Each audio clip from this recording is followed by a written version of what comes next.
In chapter 24 of Emma, when Emma sees Frank and Mrs. Weston together the next day, she's happy to notice his friendliness and affection toward his stepmother. And this also pleases Emma because it shows that Mr. Knightley certainly had not done him justice. When the three of them go out walking, they stop at the Crown Inn, where Frank notices a ballroom.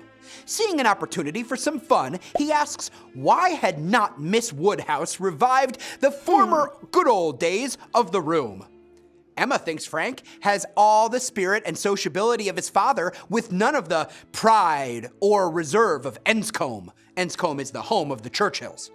As Emma grows comfortable with Frank, she asks him about Jane, but he remains evasive, although he does fire off the comment that he doesn't approve of her complexion. Frank admits that he saw Jane frequently in Weymouth, as they traveled in the same circles, but admits nothing more. The conversation moves to Jane's accomplished piano playing, and Frank tells Emma that Mr. Dixon admired her musical ability. Emma then shares with Frank her fantasy about Jane and Mr. Dixon, which Frank initially dismisses, defending Jane's innocence, and then says he doesn't know her well enough to judge the situation, but eventually he seems to allow the theory's plausibility. Here, Frank's subterfuge is at work. What is he hiding about Jane Fairfax? In chapter 25 of Emma, Emma's good opinion of Frank is rattled when he travels to London to get a haircut, which seems an excessively vain extravagance.